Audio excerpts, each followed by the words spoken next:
Reading with your kids. Hola, ni hao, konnichiwa, assalamu alaikum, shalom, mahaba, ciao, bonjour, namaste, jumbo, bienvenidos. Hey, my name is Jedley. Welcome to Reading with Your Kids. We are coming to you from the beautiful, wonderful neighborhood of Reedville, located in the southwest corner of Boston, Massachusetts, in the shadow of the Great Blue Hills. We are so very honored and absolutely delighted that you join us in our mission to help all families grow closer through reading. We do that by sharing fun, thoughtful, and thought-provoking conversations with fascinating people who just happen to be writing books for kids of all ages. You can join us in this mission by telling all of your family and friends about the show and letting them know that they can hear us on the WREB AM/FM 24/7 radio network. And they can find us on the iHeartRadio app, on Spotify, Apple Podcasts, Good Pods, Podcast Addict, wherever you find your favorite shows. We have a really fun show lined up for you today. First up, Tamara Girardi is returning to celebrate Why, Mommy, Why. And later in the show, Veera Hiranandani is also returning to the show to celebrate her new picture book, Many Things at Once.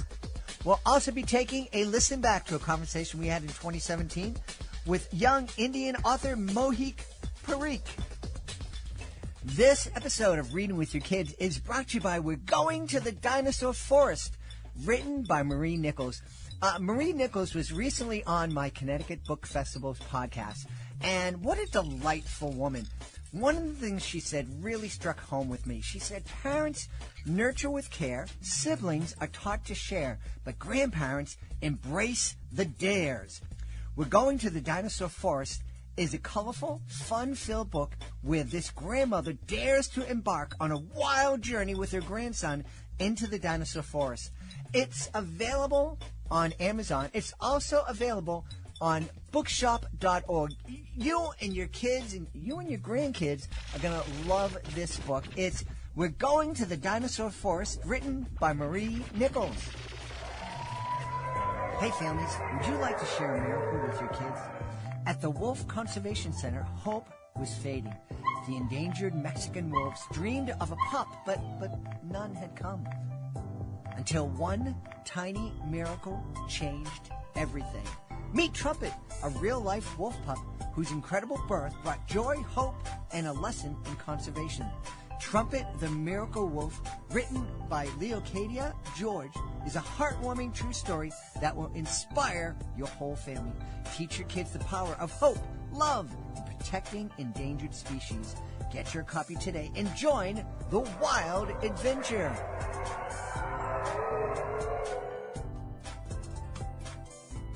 This episode of Reading with Your Kids is brought to you by Woofy and the Dinosaur Adventures, delightful children's book written by Helen Rogerson. Woofy awakens suddenly to a feeling that his friend Bun needs him. When he arrives at the place his nose leads him, Woofy is confused and doesn't find Bun right away. Then a shout from above leads to an amazing experience as he puts his paleontology skills to work. Together, he, Bun, and a cat that hangs around the site wrap up a wonderful adventure involving a T-Rex skull and a very cool twist of an ending. The story is told in a lyrical style that incorporates actual fossil hunting concepts and vocabulary. If you like dinosaurs, friends who help, and adventures, you will love this book. You can check out Woofy and the Dinosaur Adventures and all the Woofy books at unpackyourownhappy.com. Join us right now from the beautiful state of Pennsylvania. Our guest is here today, is returning to the show to celebrate her brand new board book. It's called Why, Mommy, Why. Please welcome to the show, Tamara Girardi. Hey, Tamara, how are you? Hello, I'm good. How are you? Thanks for having me. I'm super excited to have you back on. A couple of years ago, you were here celebrating Why, Daddy, Why? And this seems like the perfect sequel. Yeah, so I can't believe it's been 3 years since Why Daddy Why released. It's done very well. It's been really special sharing it with families and school visits, but I'm really excited that now we have the second book in the Why series, which is Why Mommy Why. My beautiful wife and I, we just went to a book signing. One of our guests, Anne Suk Wang, was in Boston signing her book, and so Anne invited me. We stopped over, and it was a lovely presentation. But in the presentation, she was explaining that it took 4 years from the time her manuscript was purchased until it became a board book. And my wife turned to me, who has had thousands of picture books in her classroom over the years. She turned to me, she goes, "Oh my goodness, what happened to this woman? It took so long." And I said, "That's actually about how long it takes." Mm-hmm. Yeah, it is. It's such a process. What's really interesting is the word choice has to be perfect. Children's books don't have quite as many words as adult books, but every word just has to be chosen with such purpose.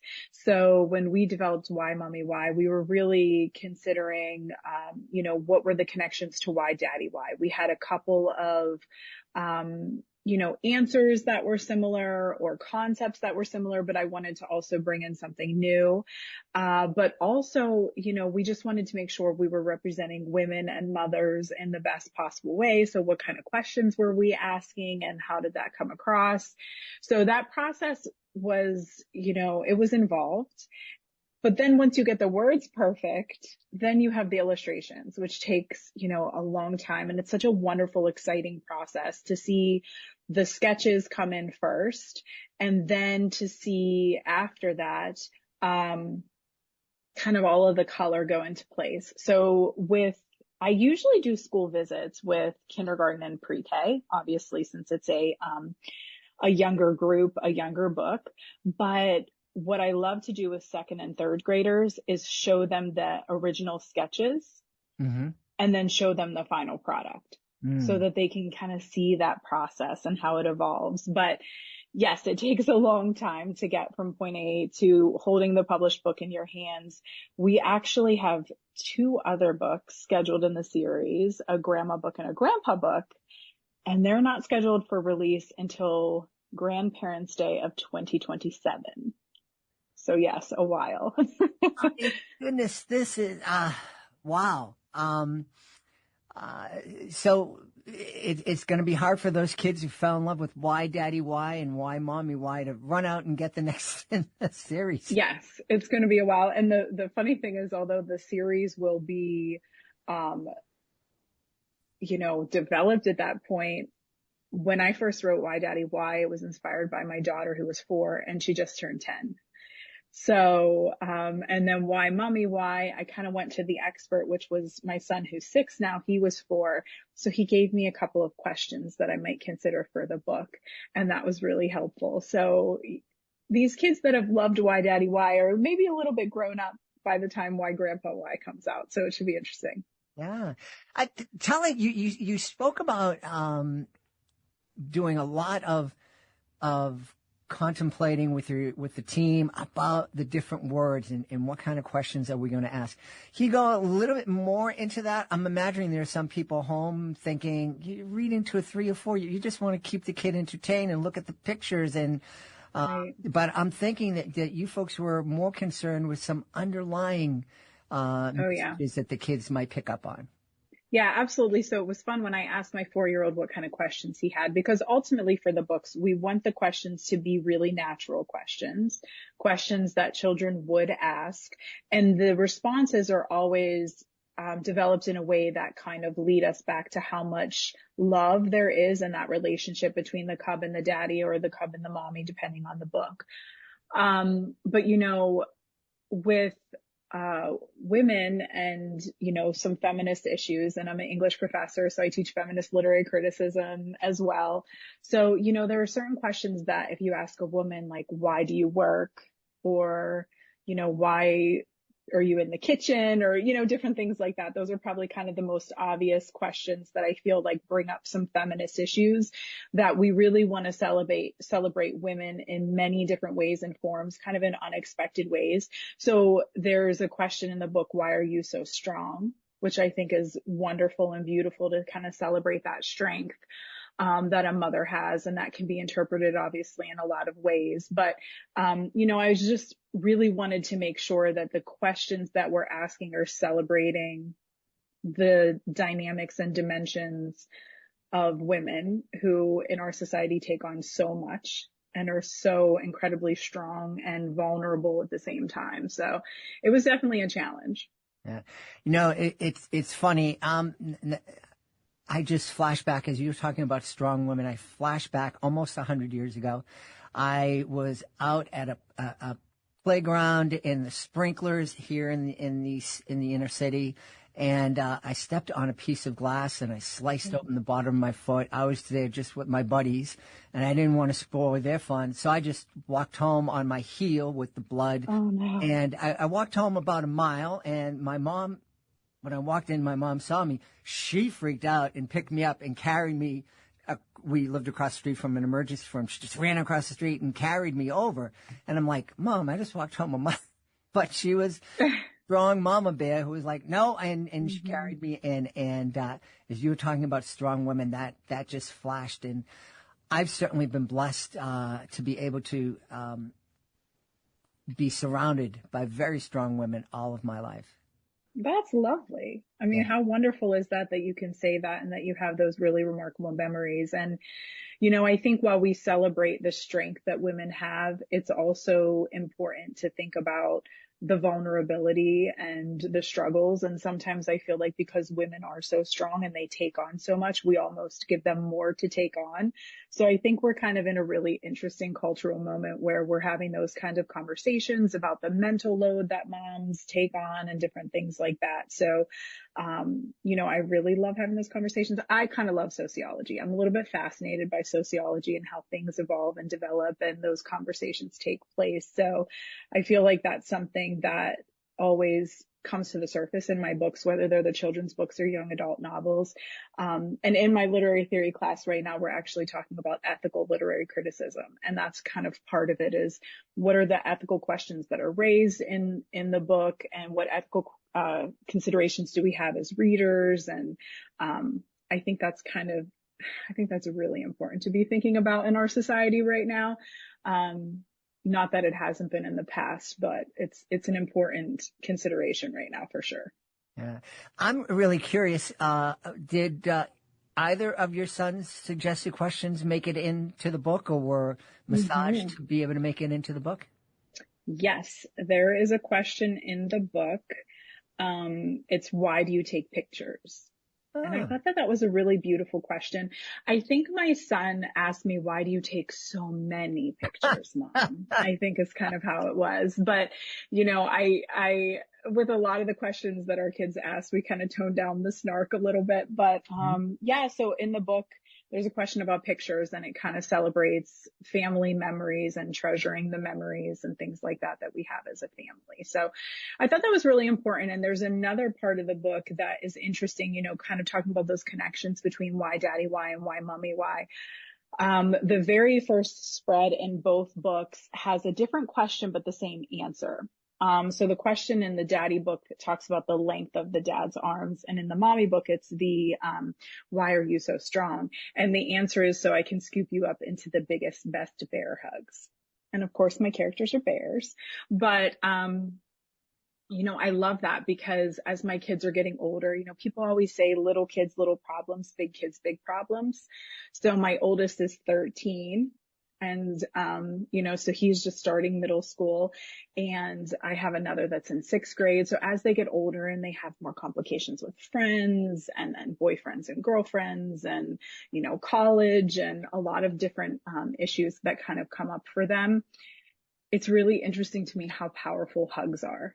And I think we tend to snuggle our really little children, but as our kids get older, just kind of giving them hugs all the time and taking the hugs for ourselves because as parents, we could definitely use as many hugs as possible each day. So I kind of love that part in the story, how the, both books are kind of celebrating that from the first page. Yeah. I am a big believer in hugs. I think it's very therapeutic and yes, it feels is really good. You're right. Yeah. Tell me, you're wearing a lot of hats. You're a professor. You are writing YA novels. You're writing board books. Talk about both ends of the kidlit genre there. Is it easy for you to kind of take off one hat and put on the other, or do you need, especially in terms of writing for older teens and then our most youngest readers or pre-readers? How's that? How do you change your mindset? Right. So that's a good question. So I started writing younger children's books, almost as a break from YA because, holding all the details of a novel in your mind is much more complex than holding, a board book or a children's book in your mind. So I kind of felt like I needed a mental break from that task. So all of these tasks, I know a lot of novelists also that write like short stories as a break from writing their novel. And, I feel like these are just different exercises for your brain. Writing an academic writing style, if I'm writing an academic research article, is so different than writing, creatively fiction with an emphasis on, especially a teen voice. So all of these I feel like are just ways to keep my brain fresh, and I transition from one to the other. I work on just whatever is kind of calling to me. I feel blessed in a way that I'm not under contract right now. Some writers that are under contract, they have to do whatever it is that they have to do. But, I can kind of explore different things. So I've actually explored writing more poetry recently. I'm writing a couple personal essays that are associated with aspects of questions and things like that I have as an adult now that I'm writing books about questions for kids. So I think it's just fun to explore different genres, different age categories. It keeps everything fresh for me. And sometimes I don't have the brain capacity as a mom of 4, who all of my kids are very active. And then a professor, sometimes I don't have the opportunity to really dive deep into a novel the way that I need to kind of be in that headspace. So these smaller projects are really helpful for those times. So it really just kind of depends on the demands of my life and also what my brain needs at that particular moment. But I definitely love the diversity of different age categories and genres. As you were talking, I had this weird thought, and forgive me if it sounds very weird, but why, Mommy, why? I imagine that could work as a novel for adults. My wife's, we have family friends who are dealing with moms who are very elderly and dealing with dementia and everything. And I can imagine just having those conversations. Why, Mommy, why? And, I don't know, just, I'm thinking someone like you could take that and really run with it. No, I think that's really insightful because, one of the essays that I'm writing right now is about questions that I wish I would have asked my mom. So my mom passed away when I was really young, and I was a freshman in high school when my mom passed away. So, now that I'm a mother, I think about questions that I never would have thought to ask her when I was 14 and 15 years old. Questions about what I was like as a child, questions about what it was like when I was going through these different stages that are so challenging on parents. Just questions about who she was. Cause I think that there's a stage where you kind of just see your parent as a parent and nothing else. And then you get old enough that you see that person as an individual who has their own kind of dreams and experiences and knowledge. And I feel like I kind of lost that transition point with losing my mom as young as I did. So that's actually one of the essays that I'm working on now. And it's a very difficult essay to write, but, and just kind of thinking about if these are questions that I would ask that my children are maybe too young to ask me now, then maybe this is an opportunity for me to tell them the answers to these questions before they even ask, and kind of open up some dialogue between me and my children who are younger and just tell them about some life experiences that they might not even think about for another 20 or 30 years. Yeah. It's interesting. We always joke, a lot of parents joke about kids when they're in that why stage and like, why, Mommy, why do we do that? Why do we do? And we kind of like, oh my, he's making me crazy. Yes. But boy, I think it is really great when our kids are curious and when they feel comfortable asking us those questions. Yeah, absolutely. I think that was a huge moment for me as the author of this book, because when Gabriella used to ask me questions as a 4-year-old, she would put the word why at the beginning of the question and at the end of the question. Obviously, that's why we have the structure for the book that we do. And it was, it kind of felt like 2 questions in one every time she asked a question, which was just, overwhelming for parents. No one asks more questions than a 4-year-old, which has been proven by research. So, I was kind of losing patience with it. And then I thought to myself, you know what, this is actually really cute. It's really cute how she asks these questions this way. Maybe I could turn this into a book, because I was writing children's books at the time. So that's actually where the idea came from. But in then thinking about, okay, what am I going to talk about on this podcast? And, why am I so fascinated with questions? And why do kids ask about so many questions? When I started doing the research and I saw that, the aspects of curiosity that are so important in children. Obviously this is the foundation for learning. Even when we talk about, research methods, we always start with research questions and then we aim to answer them. So what I learned in that research also is that when kids get around the age of middle school, they stop asking so many questions as they get older. So they stop asking these questions because answers are prioritized over questions academically, perhaps, or because parents are losing patience with the never-ending questions, or because their peers are seeing them ask questions and then, kind of calling them out for like, why are you always talking? Why are you always raising your hand? And, so we have this, again, that look at sociology of how this kind of develops, where we go from very inquisitive, curious small children to teens that don't talk so much. We kind of have all these sociological methods for kind of shutting that down a little bit. And then I see a struggle in my college classrooms where a lot of the students don't really know how to ask good questions, and we have to reteach that to them. So I think as parents, as educators, just encouraging good questions, especially as kids are getting older, is really important. And just kind of valuing, even if you don't know the answer, when your child asks you a question, even just saying, you know what, that's a really good question. Like, let's think about that question, and kind of celebrating questions in general, I think is important. I absolutely agree with you. It's sad to hear that your college kids kind of need to be retrained to learn how to ask good questions.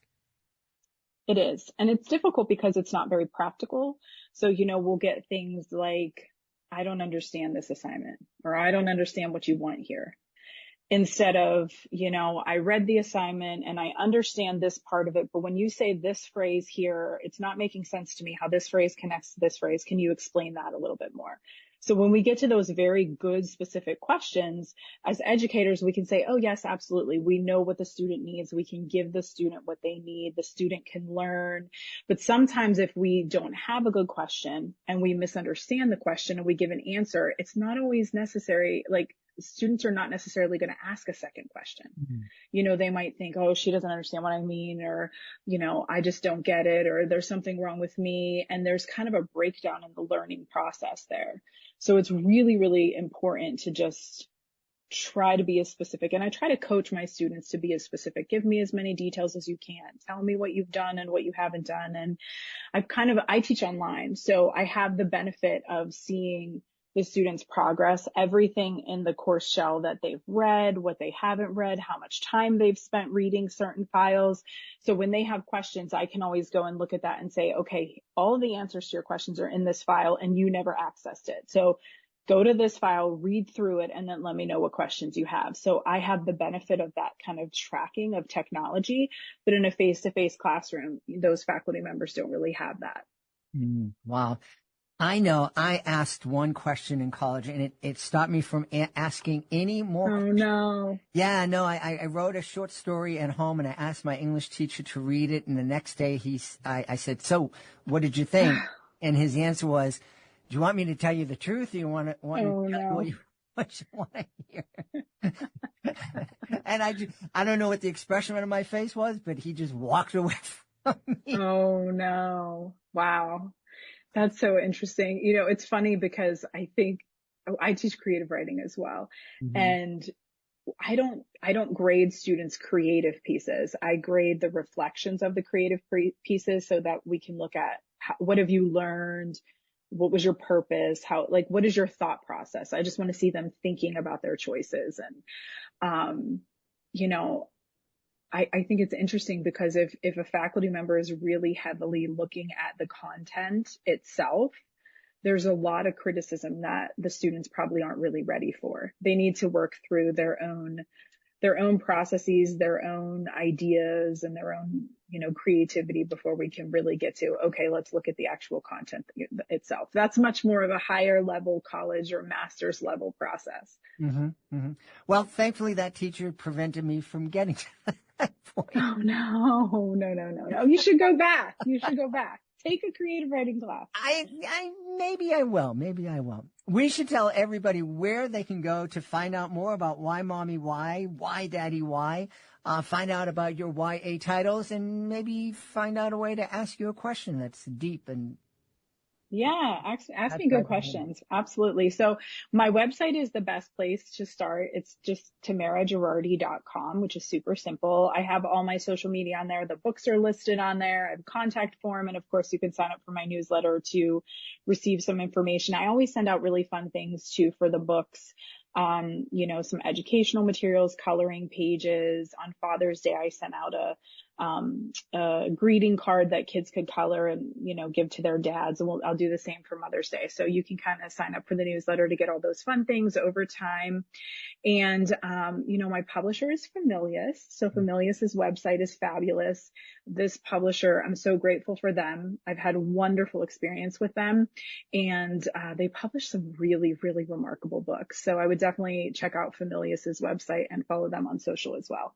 Absolutely. Yeah, no, Familius has been a very good friend to Reading with Your Kids since we launched, and we're so grateful for them, and we're so grateful that they have this new book. It's called Why Mommy Why, and we're so happy that they shared Tamara with us. Our guest has been Tamara Girardi. Tamara, thanks so much for being back with us. Thank you so much for having me. Hey, my friends, would you like to bring a little warmth and magic into your home? Let me introduce you to Welsh Mountain Candles, hand-poured on a working Amish farm in Lancaster County. These all-natural, toxin-free candles are made from palm wax with a stunning crystallized glow, rich coconut apricot wax for a creamy finish, and essential oils for a pure, refreshing scent. Whether you're winding down, setting the mood, or just love a great candle, Welsh Mountain Candles are crafted with care and made to be shared. Visit welshmountaincandles.com. Use the promo code JED10 for 10% off your order today. Light up your home with Welsh Mountain Candles, where every candle tells a story. Before we invite our guest into the studio, I would love to invite you to visit a very special website. It's clownswithoutborders.org. Clownswithoutborders.org. This is a group that I absolutely adore. I am part of Clowns Without Borders, and I had the honor of being part of the 2023 tour of El Salvador. I had so much fun joining with artists from all over the world to bring a smile to people who really needed it and really appreciated it too. And we would love for you to join us as a monthly Joy Maker. The Joy Makers, they're a family of people just like you who love to laugh and make other people feel good. So please take a moment and visit clownswithoutborders.org and consider joining me as a Joy Maker. Joining us right now from right outside of New York City, our guest is returning to Reading with Your Kids to celebrate her new picture book. It's called Many Things at Once. Please welcome back to the show, Veera Hiranandani. Hey, Veera, how are you? I'm good. I'm glad to be back. Happy to have you back. We have some great conversations when you're on the show. Oh, thank you. Well, Yeah. I enjoy it. So thanks for inviting me. You're very welcome. I find that your books are very heartfelt. They're personal. Yeah. And I think you have a very, very interesting life and family.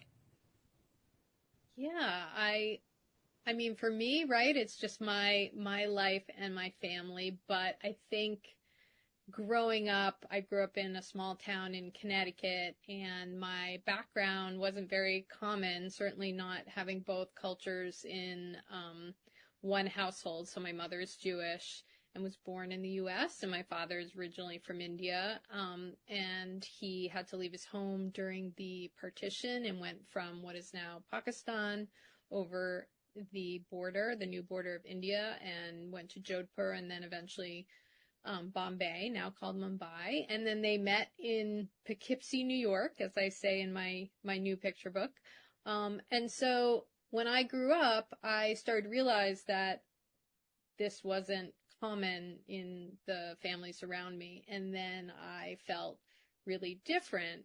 So that kind of imprinted something in me of sort of being curious, sometimes also not feeling kind of a part of things in a certain way. And so I think it just became part of my muse as I started to write. Talk about turning something that many people would find a challenge and a drawback into a superpower. That's really cool.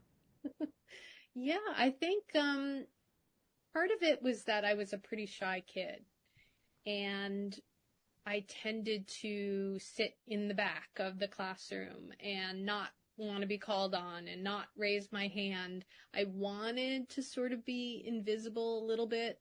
That changed over time as I grew up and felt more confident and comfortable with who I was. But what it did allow me to do was observe people really closely. And I've always just been fascinated by human interactions and friendships and relationships and families and family history and how that all creates who we are.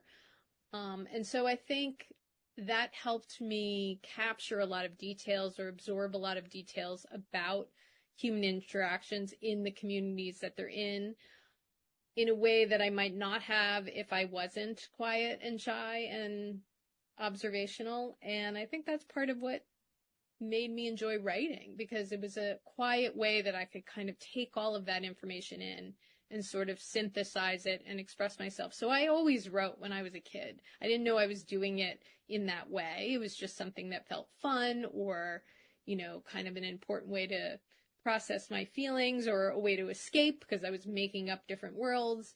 And I just kept doing it. Cool. I do it as a job. So, well, when they say, if you love your job, you never have to go to work, or it's something never like that. work a day in your life. A day in your life. Yeah. That's why you're the writer and I'm the dumb podcast host. So tell me about Many Things at Once. Yes. So, I've written mostly middle grade up until this point. It's not my first picture book. So my first picture book was released in September, and it's called The Greatest. And that was based on my memories of my grandfather on the Jewish side of my family. And this book is based on a girl very similar to me, processing the different backgrounds in her family with her parents. And they're sort of putting together this kind of photo album scrapbook about her backgrounds. And her parents are sort of encouraging her to celebrate everything that she is. And it's not that she doesn't want to, and there is a lot to enjoy and celebrate and be proud of. But she also expresses in the book, but sometimes I feel a little left out when I'm on this side of the family and they're celebrating, a Jewish holiday, and I don't know the Hebrew words to the song, or with the Indian side of my family and they all know Hindi and I was never taught Hindi.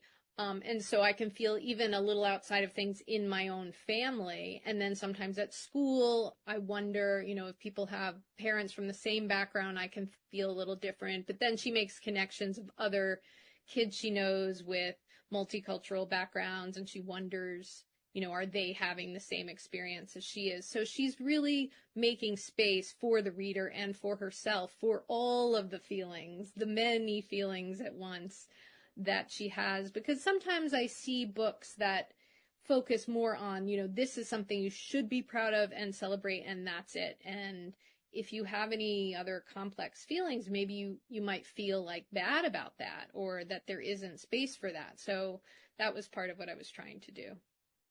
Very cool. Well, as somebody who raised some bicultural kids, my beautiful wife her family's originally from Puerto Rico. We celebrate both cultures, but I absolutely know that both of my kids can understand a lot of Spanish, but they don't want to speak it. And so I know they oftentimes feel left out, or, it's not a big thing. It's not causing them any angst as far as I know. But I think more and more these are issues that more and more kids are dealing with as we become more even more of a melting pot, or a beautiful salad, or whatever you want to say, as there are more multicultural families happening. Right. And kids like me and your kids, we're all part of the global majority. Mm-hmm. And so this experience is complex. And so that's what I really want to kind of celebrate in the book, that it is complex and it's okay that it is. And this is all brought to life by the illustrator so beautifully, Nadia Alam. And she kind of illustrated these family pictures. I actually gave her some of my family pictures to inspire her. So some of the pictures look similar to some of my own family pictures from, my grandparents and my aunts and uncles and cousins. And then there's a butterfly theme in the book because she learns in school that no butterfly is exactly alike, and that she's sort of taken with that idea. So the butterfly becomes this metaphor of, connecting to all the butterflies out there, but also you are unique and you're the only one of you. And it's okay to be all of those things and feel many things at once. Yeah. Yeah.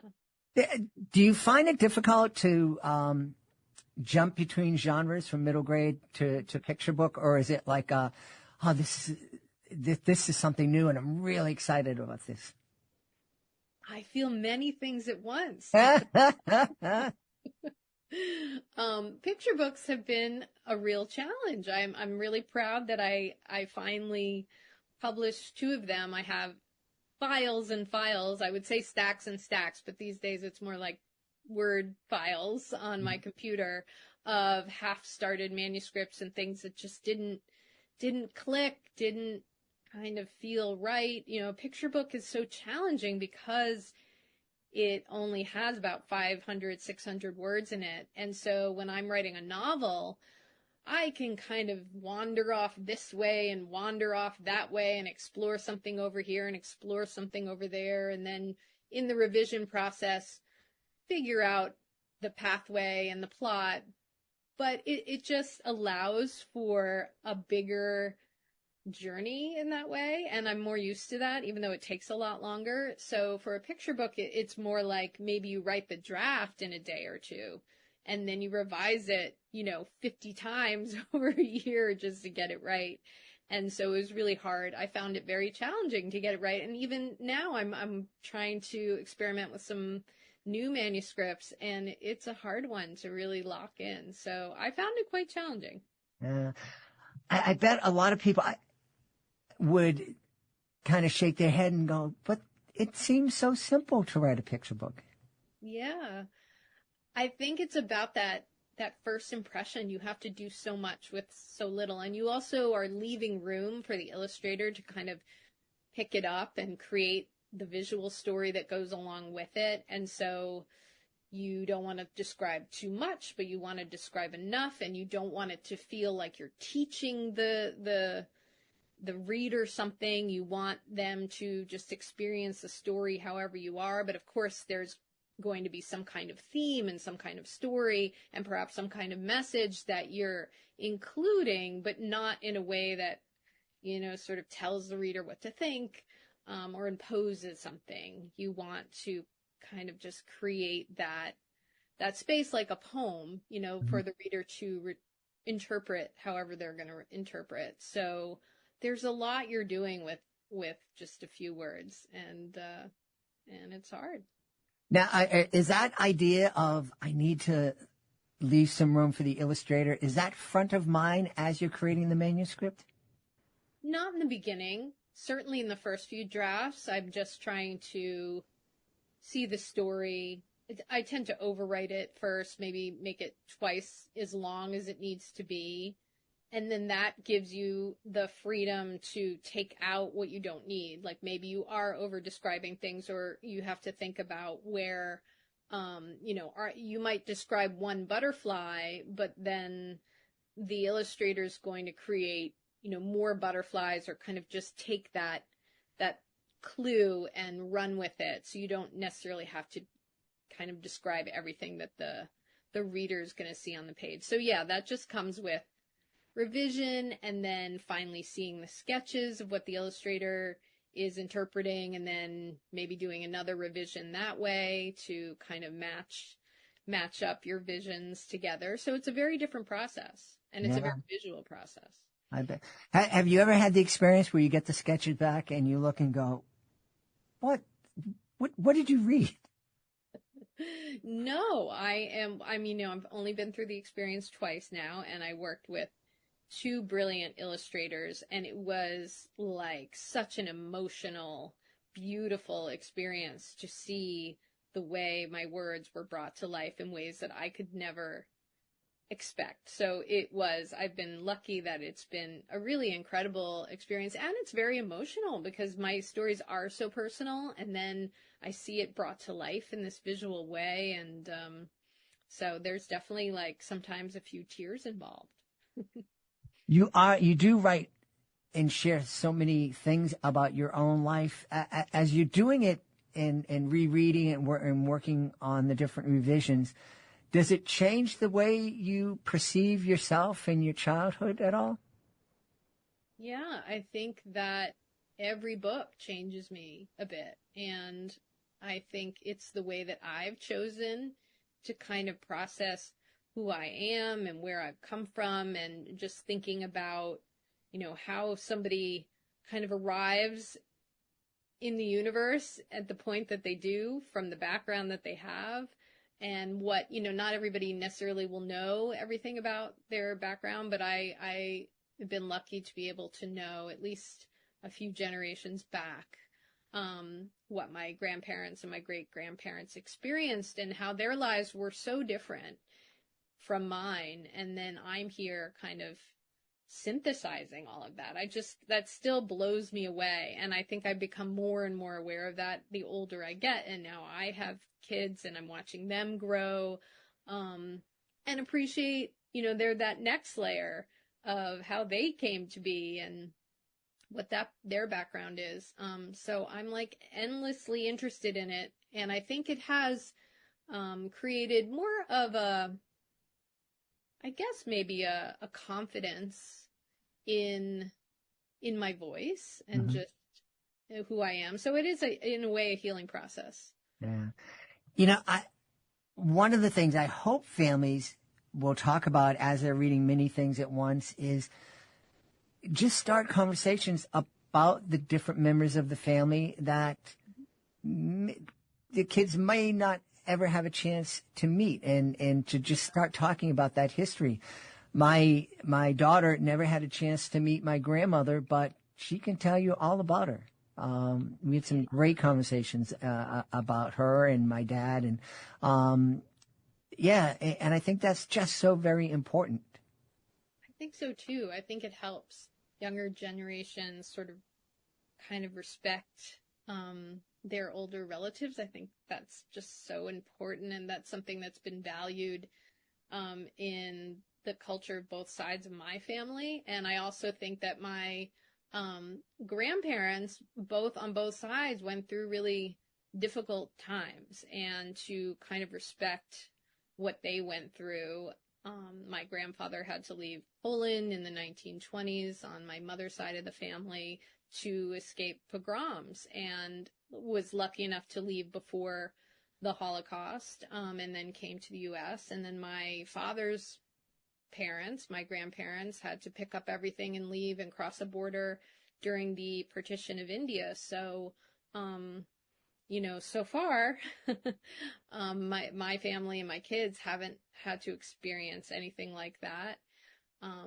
But, as we can see, like, the world takes a lot of twists and turns, and things are unexpected, and everybody's sort of vulnerable to not great things happening in their societies and their countries. And I can just learn a lot from these histories, and it can give me strength and advice, even though they're not here anymore.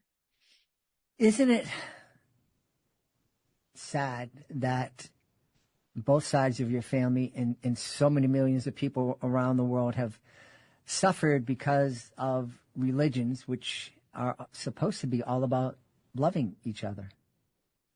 Yeah, really the center of pretty much any religion, if you're thinking of all of the larger religions that people are familiar with, Judaism, Hinduism, Islam, Christianity, the core of these religions is often about taking care of your community and loving your neighbor and accepting people and helping people who don't have enough. Unfortunately, people who are interested in power can kind of take those religions and turn them into something that they're not. And that can happen. We've seen it happen in pretty much every major religion. Mm-hmm. So, I just try to, I'm not a particularly religious person, but I do try to think. I study religions, multiple religions, because of the things that I write about. And, I try to live by sort of the core that I see in all of the religions I've studied. Yeah. Yeah. I'm also a student of religion, and it's just fascinating. The deeper down you get to that core, the more you see that we have in common, that, this is, it's all about the golden rule. Treat others, the way you want to be treated. Love the higher power that you believe in, and then love the other creatures that higher power created. I agree. What's next for you, Veera? Yeah, well, I'm always tinkering with many things at once. That's my new phrase that I say a lot today. So I'm, figuring out some new picture book manuscripts, and I also have my first young adult novel coming out in 2026. So that's another new space for me, writing about older teenagers, writing about a girl in the 90s. It takes place in 1993. And she is in kind of a friendship sort of love triangle with two boys in her art class. And it's a narrative in verse that I've never done before. And so I'm really excited about that. I'm in the middle of revising that. Awesome. Well, you have an open invitation to come back and celebrate that new book, and anything else that comes from your imagination. We should tell everybody where they can go to find out more about many things at once and more about you. Yes. Well, I have my website, www.veerahiranandani.com. And right now I'm on Blue Sky at veerawrites.bluesky. I forget the tag, but it's at Veera Writes. And then on Instagram at Veera Writes. We've had a really great time speaking to the author of Many Things at Once. It's a brand new picture book from our guest, Veera Hiranandani. Veera, thanks so much for being back with us. Thank you. Glad to be here. My friends, it always fascinates me to see that people are going into our archives and listening to shows that we published way back in our first year, 2017. And today when I was looking at the stats, I noticed that somebody had downloaded our interview with Mohit Parikh. He's one of India's and the world's most important young writers. His book, Menon, a classic coming-of-age story, has been compared to Catcher in the Rye. To have your work compared to that of J.D. Salinger, what an honor. And so I thought it would be really fun to listen back to that conversation. So here from 2017, Mohit Parikh. Joining us right now from New Delhi in India. He is the author of what's been called an eloquent, sensitive, and restrained look at the onset of puberty. and it is one of the most critically acclaimed young adult novels of all time. Please welcome to the show the author of Manan. It's Mohit Parikh. Mohit, welcome. Hey, Jad. Thank you for having me, and I'm excited to be on your podcast. Well, we're excited to have you here. My associate producer, we went out and, when you produce a podcast, you put it out and you have an idea of where people might listen from. But through the beauty of technology, we've been heard on every continent around the world, and a large part of our audience comes from India. So I asked our producer Fatima to go out and find some of India's authors for young people, and she discovered Mohit. And your book Manan has been acclaimed by reviewers and publications and newspapers all over your country. It's amazing. Yeah, definitely. The reception has been really, really great, and I couldn't have seen that coming as a debut author, but the book had its own journey and it had its own luck, and thankfully the critics liked it, and then the audience liked it. They followed it up.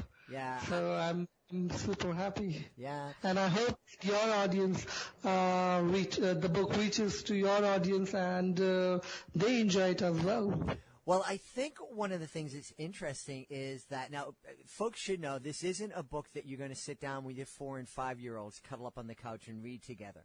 This is more of a book for your high school kids. And I think it would be a great book for parents and kids to read at the same time, not necessarily together, but reading at the same time, because it deals with, it's a coming-of-age book. And as Mohit explained to me, the title, Manan, means reflection in Sanskrit. And this is the lead character's way of reflecting on what it's like to be going through puberty and growing up.